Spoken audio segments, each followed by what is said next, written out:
Guys, welcome back for another episode of the Crappie Connection.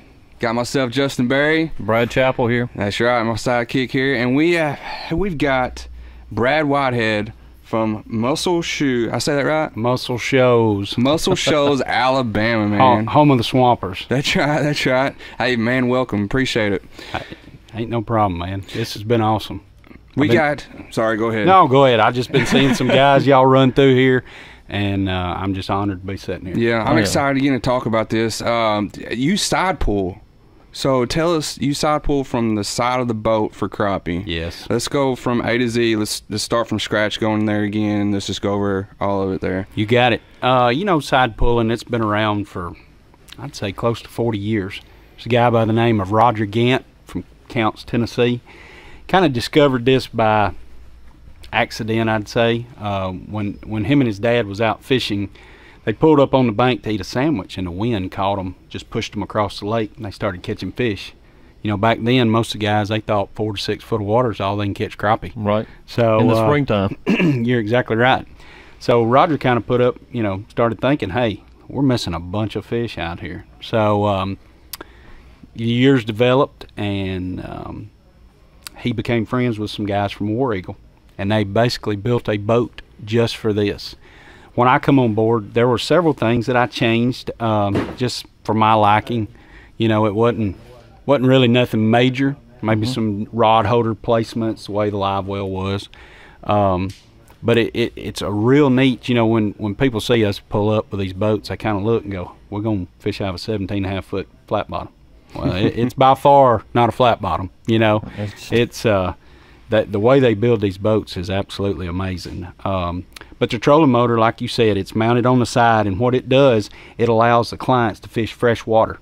You're not fishing behind me, I'm not fishing behind you. A big wide path coming through. Yeah, about 18 feet, you know, and what made it even more awesome, B&M jumped in there and, you know, we designed a rod for that particular style of fishing. So you kind of got a combination pattern there that works really good.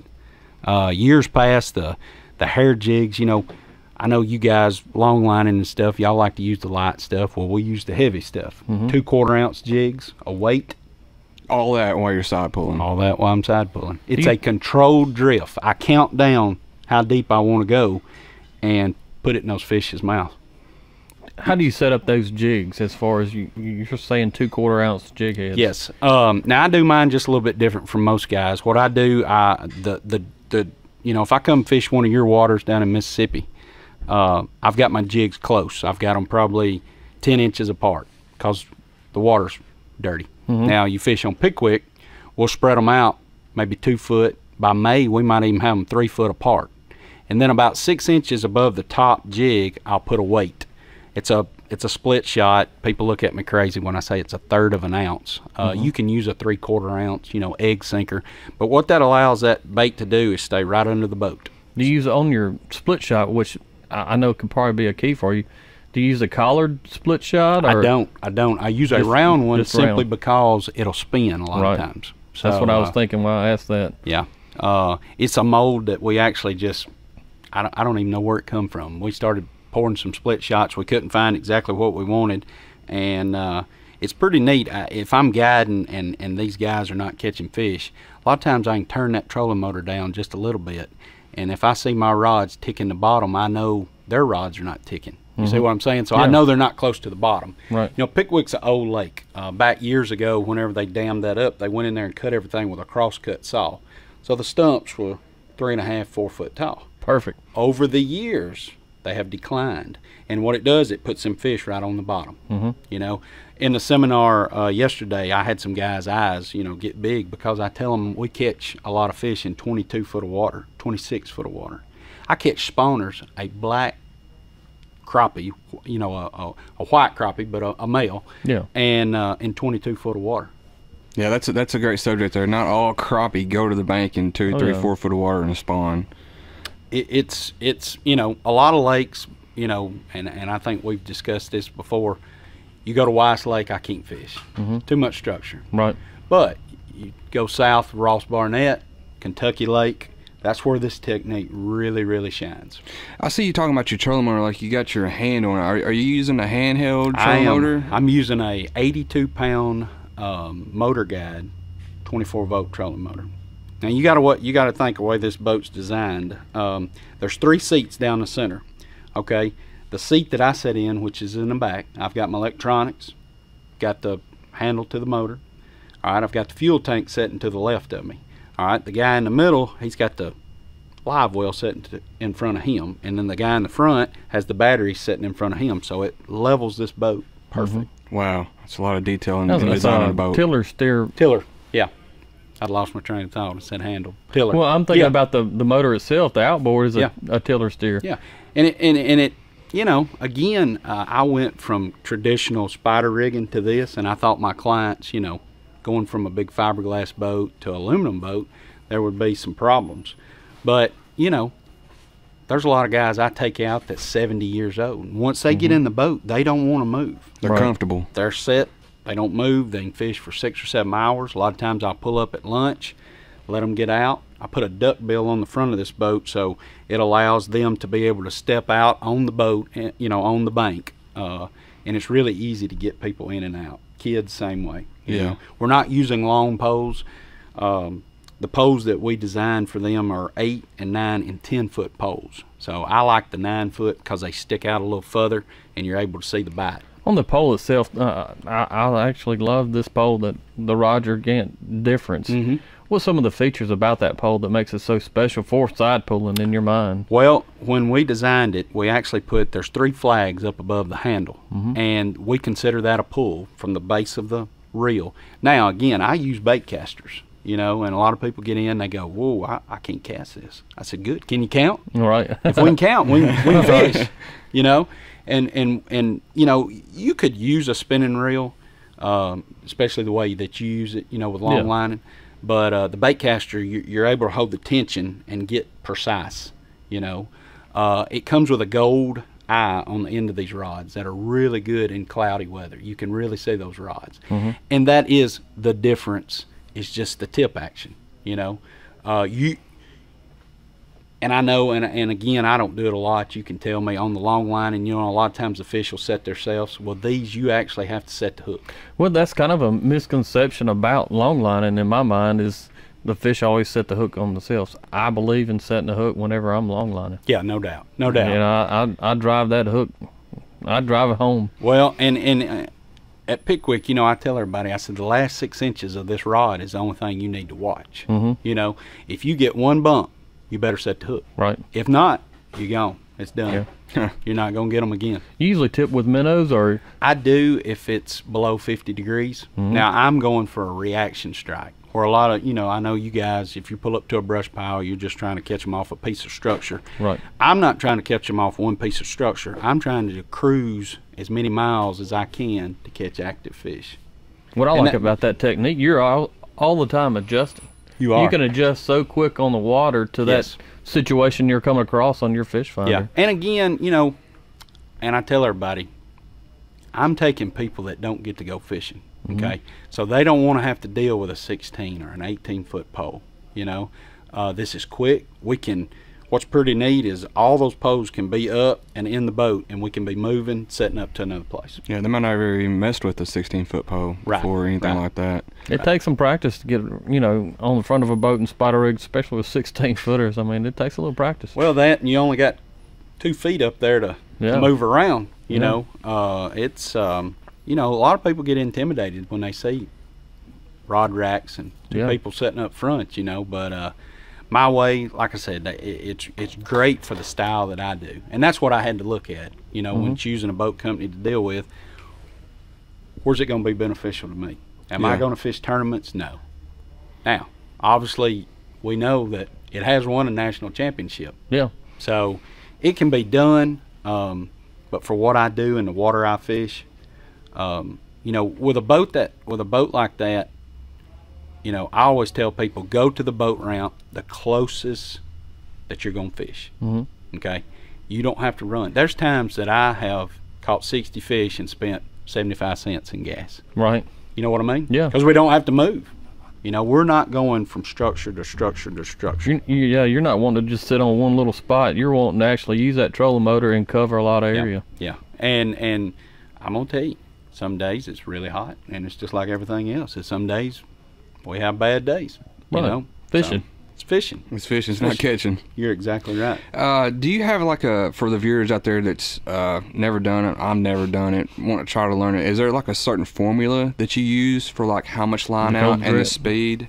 You know, a lot of it's just experience. But with that much weight, I can pretty much tell you within a foot of us pulling of where you're at. It's real simple. If we're sitting in 20 foot of water, I want 20 feet out. We're going to be within 6 inches to a foot of the bottom. Wow. Most of the time. Wow. So, and I can adjust it with using the trolling motor of speeding and slowing up. I can slow down and I can look at those guys' rods. And that's another thing. With me sitting at the back of the boat, I'm able to look down the side of that boat and I can watch all the rods at one time.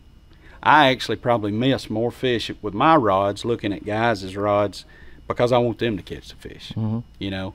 And what's funny, you'll be sitting in a boat, and I don't care how many years that you fished. I've seen it for the last 18 years. I'll say, hey, Justin, right rod, and you'll jerk where you left. Yeah, it does absolutely. it every time. Yeah. I don't know why. I mean, and if you're left-handed, you'll jerk where you're right. I mean, that's just, I don't know. I wish I had a formula for that. No doubt. I'd catch a lot more fish. Yeah. What tell us about how you read your your electronics as you're pulling. Well, that's another key to the side pulling. I actually have the transducer mounted behind me.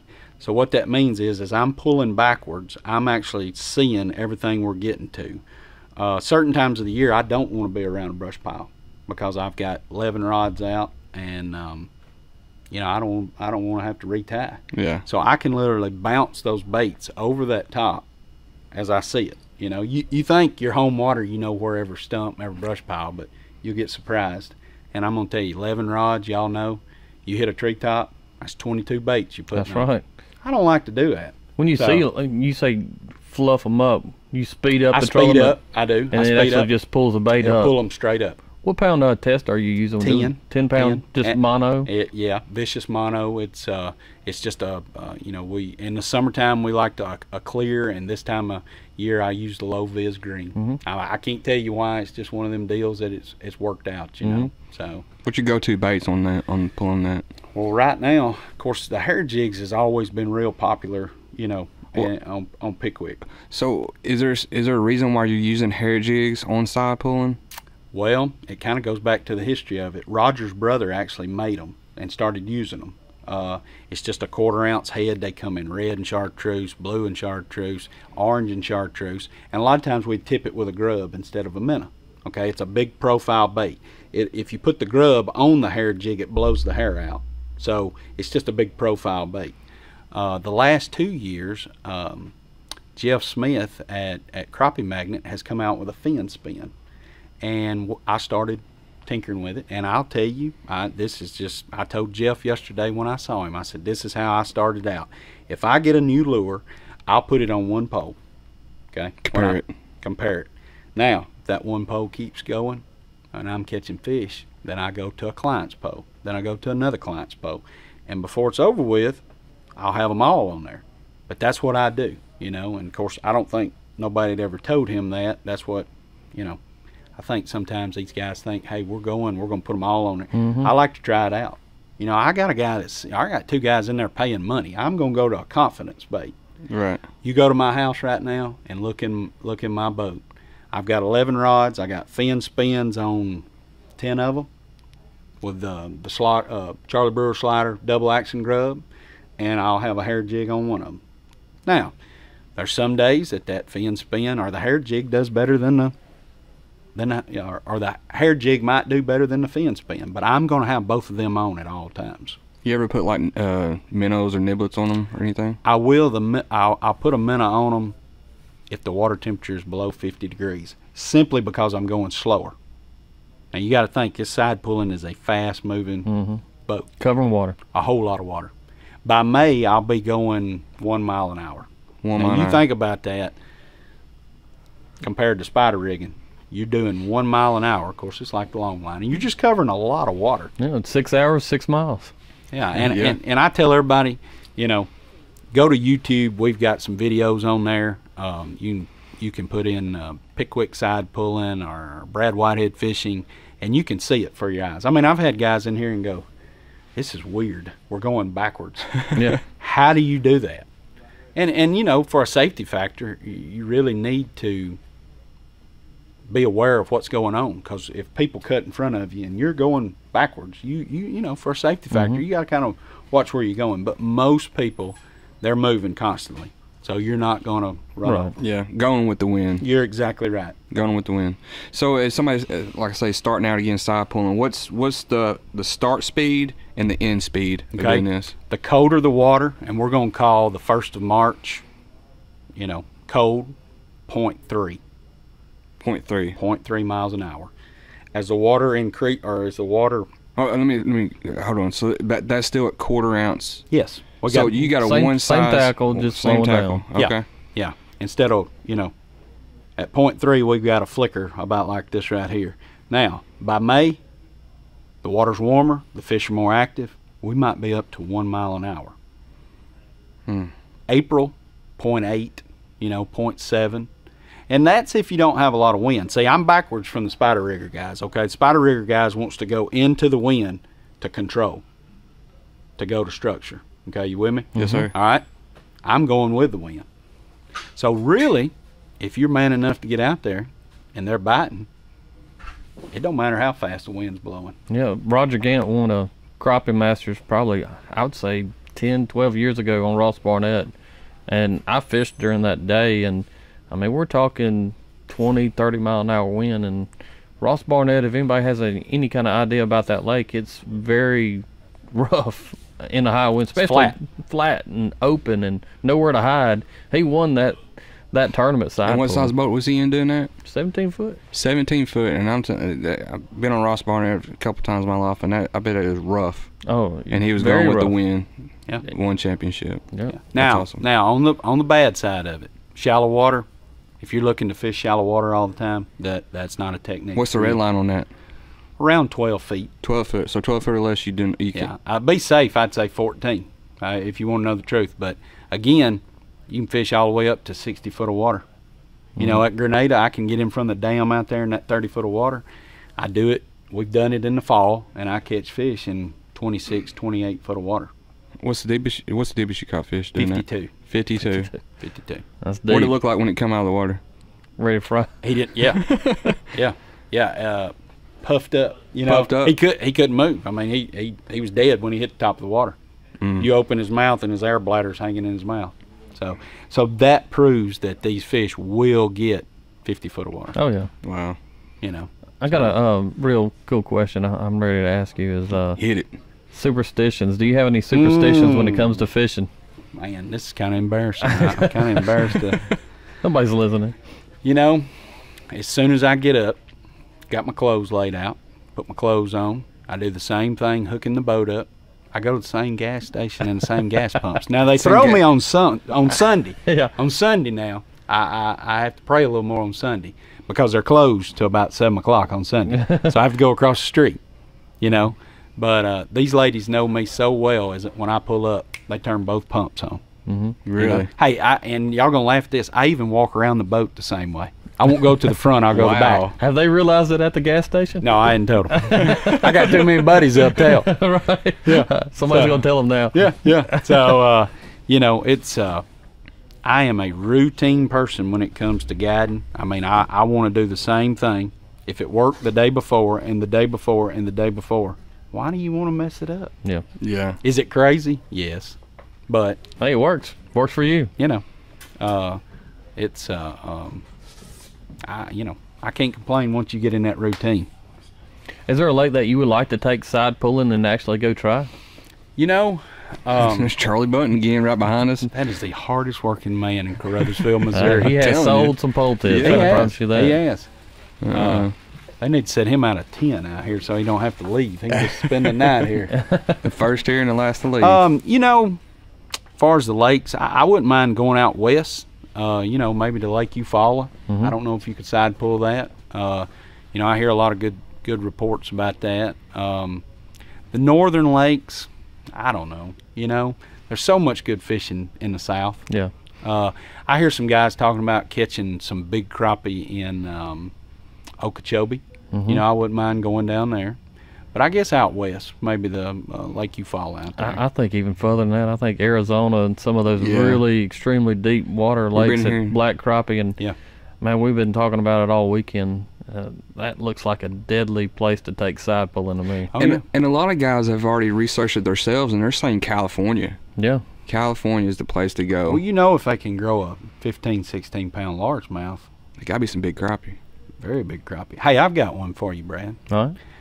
You know, I talked to some of the game and fish guys, and with Grenada Lake being able to grow a 3+ crappie, why don't you ever catch any 8 or 9-pound bass in there? You know, I don't know that. Huh? That's so strange, isn't it? Is that not weird? I know, because that lake, I just don't see many bass fishermen or hear anything about really bass fishing at lake. Maybe way up river or something like that they might, but. Yeah, but I mean, even some of the lures that you guys fish, you would think you would think catch crankbaits. A monster bass, you know? I hardly ever catch bass. Is there a bass limit on that lake? Man, I mean, is there a size limit on there? I mean, I've caught one in my lifetime there down there before. You know, the only lake that I can say that I fish pretty regular, that I catch bass while I'm crappie fishing, would be Lake Ferguson in Mississippi. And, you know, we can go there and we can catch bass just about every time I go. Yeah, what about your home lake, Justin? Am I interviewing y'all or y'all interviewing me? You're fine. This is different, ain't it? Home lake, I mean, honestly, I live in East Prairie, Missouri. It's right there around Soxham, Missouri, where I-55 and I-57 meet. It's pretty much Chutes of the River is my home lake. I grew up single jigging the chutes as the river floods up, and they come back down, you jig structure. But as far as a lake, the closest lake for me is Reelfoot, but it's a baseball throw, you know, throw it across the river and you're at Reelfoot. Other than that, I got to drive around through Dyersburg, but I'm kind of like in a good area for central. You know, I can go into southern Illinois, be there in, you know, an hour, or I can go 3 hours south and I can be in Grenada. You know, I don't have a particular lake I fish at. But if I come fish with you, okay, what are we going to be fishing out of? Well, since you're in the southern states here, and you know, all the good stuff in Mississippi and Alabama and all that, you know, I fell in love with at Lake of Egypt, Illinois. I would try to take you winter fishing with me. What are we going to be doing? We're going to be casting bobber and jigs. Bobber and jigs. Yeah. See, I've never done that much. Me neither. It's and what's really amazing about this is it's a power plant lake, and you it don't freeze over, and you're actually, once you dial in, you find the fish, you're actually catching it's a black crappie lake. You actually catch them black crappie in 5-6 foot of water. Why it don't matter the temperature outside. It could be. I did it last year at -1. -1. Yeah, ain't no way I'll be crappie fish. So and I had a propane tank in the heater. I mean, we had 60 fish in the cooler in an hour. Wow, that is amazing. And I mean, and the stringer size before around good, you know, when it gets good and cold, the good fall area, I had a 12-pound stringer one day. And black crappie. That's awesome. Yes, that's awesome. I mean, I kind of consider that my home lake is the closest lake for me. I like to go to because it's a straight interstate, you know, straight shot drive. So it's just holds a dear place in my heart because it's odd. Yeah. It's crazy. Yeah, that's pretty cool. Kind of goes with you yourself, huh? Yeah, exactly right. Exactly right. I'm sure everybody around here is kind of giving me that eye. This dude's nuts, man. Because I'm a little loud. You know, I like to cut up. All right. I'm a little loud too. At least they hadn't called you a bass fisherman yet. That's right. That is going around here. Yeah, there's a guy that owns a pole company that actually started that, and you know, it's tough in a crowd of thousands that we've talked to this weekend. You know, well, I know where you fish, Brad. You gotta. I mean, what if I come fishing with you? Where are we gonna go? More than likely Lake Washington. I mean, and we're going long line troll. You know, another technique out there. It's real similar actually to side pulling because we're fishing open water, suspended fish mainly. I like going over the top of brush piles. I do not like going through them. Same thing. A normal setup for you, far as you know, because I think what y'all are doing. You know, y'all have interviewed dozens of guys. And I don't believe some of the viewers know how you guys fish. Oh, yeah. So I'm known for long lining. I guess that would be my stronghold. Yeah. I like covering water. I like going fast. I kind of consider myself the guy that if I'm jig pole fishing, it's a pretty rough day for me. I like long lining anywhere from 40-degree water on up. And same scenario when you talked about slowing down, and as the water gets hotter, I go faster. But anywhere from about 0.8 to really 1.5 are my speed ranges when it comes to long lining. And, my pole setup, I'm going to go from 9 foot directly behind the boat, and then I'm going to wing it out to a 12, a 16, and my last pole on the edge is 18. 18 feet. 18 foot. They fish with a 20 if you had a 20. Yeah. The Nolly poles, a couple of years ago when they started really getting into the crappie fishing market, they had 16s, and first thing I told them was I got to have an 18, and they were like, man, you don't need an 18. And I was like, well, yeah, we got to have an 18. And and then, they listen, and they actually come out with that 18 for what I do. But, long lining is a great way for a guide, because you can take people and they're sitting down, and, you don't have to have that real intense look on the pole tips. Yeah. And they're covering, they're moving different areas of the lake. They're not going to get bored real easy. They're watching fish finders, and and actually learning a lot when it comes to reading fish finders, because I try to keep, I've got a Lowrance HDS 12 carbon touch right there in front of them, so they're seeing the fish. And it helps out even on the rough days when you're not catching fish. You can say, man, we're in the fish, you've seen them all morning. They're like, yeah, man, they're just not biting. And there's going to be days like that, especially guiding in the spring with the cold fronts and different aspects of it. But they're getting to learn a body of water really quick when you long line. Yeah. Justin, he's had a client that I'm kind of jealous over. I don't think he's probably brought it to the attention of anybody. Yeah. Maybe he has. You know who I'm talking about? Oh, Hank. Oh, Hank. Yeah. Oh, Hank. What is that like, sitting in the boat? I get that question asked actually a lot by everybody that fishes with me. Get it out. Let's I'll hear it. get goosebumps right now. I know, man. I'm getting. I can't say that. I mean, I wouldn't even consider him a client at this point. He's actually, I would consider a buddy of mine. I'm gonna stop you there. When he calls, he rings the phone. He usually texts me a couple times a week. When he gets to the boat ramp, hey, Hoss, we're gonna get him. Yeah, he loves catching crappie. He is ate up with crappie fishing, to the point that last summer he would shoot me a video. Man, I've just put this all on my boat. I've redone the boat itself. He loves crappie fishing. I think he would actually change some song lyrics from catching catfish to crappie fishing at this point. It's made him too much money, though. Yeah, I mean, it's worked for him for sure. But, I'm blessed, like a lot of different guys that we get to interview with this sport of crappie fishing. We've had a lot of doors open. But initially it started out with just a standard guide trip call. I answer the phone, and have a gentleman ask me all the regular guide trip questions.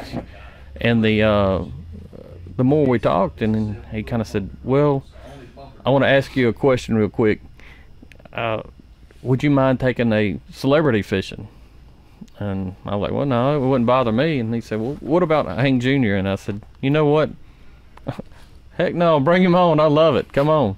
And they said, well, don't be surprised if he calls you up one day. And he said, I was just called to kind of fill you out. And I didn't, I was hoping, of course, he would call me up one day. And it took about a year. And one day my phone rings, and it was a Florida number, so I was thinking, hey, typical thing. Yeah. Ignored it. Yeah. Sent it to the box. I had a lawn care business for years, and I had a crew of guys working beside me at the time. We was in a customer's yard mowing, and I answered the phone, and he said, hey, this is Hank. And of course, you recognize the voice automatically. And I went and grabbed my guy by the shirt, and I was like, cut everything off, and shut it down. Tell everybody to cut it off. You go to home for the day. And this is in July. And he said, well, I want to come up to Lake Washington and go fishing with you. And I said, all right, that sounds good. And I think we can set something up. And he said, well, I'll be there in 2 hours. And I said, look, Hank, we might need a wait a day or so. And I said, I don't know, this is July. Washington is not that late for July fishing. We might need to go somewhere else. And he said, well, where can we go and catch fish? And I said, well, we can go to Barnett, but I hadn't fished it in 2 weeks. And he said, well, I'll be down there at 7 o'clock in the morning. Pick me up off my jet at the airport. Oh, my. So Did you sleep in it? No, probably not. There's Probably no way. not. I mean, I just can't imagine pulling up there Yeah. and... Hey, Well, I get to the airport. I get to the terminal that to pick him up from, and he says, he comes walking the door with a cooler and a fishing pole. And it was a guy actually following him, and I said, well, is he going with us or what? And he's like, well, does he need to? And I was like, well, no, not for me, don't. I mean, if you want to just jump in the truck. And he said, well, let's go. And we went fishing that day, and like I said, I've taken about 4 or 5 different times, since then. But man, that is just... Yeah. it's You know, unreal. Yeah. My dad travels, goes to a lot of gun shows, and he goes to some of these high-end gun shows that on Friday they let the celebrities come in, and of course he don't deal in the guns that Hank would buy, but Right. Hank come by his table, and he had his beard was shaved, and when he started talking, my dad deals in old wheel 357s, revolvers. And he said this voice went, do you mind if I pick that up? And Daddy said he turned and looked at him, and he said, I just couldn't figure out who this guy was. No beard, clear glasses. He had him. He was shaved. Yes, he was shaved. Oh. And Daddy said he stood up, and he said, if you don't mind me asking, that voice sure does sound familiar. And he said, it does. He said, yeah. He said, they call me Hank. And he got a picture with him, and that kind of stuff, people don't realize, Oh, yeah.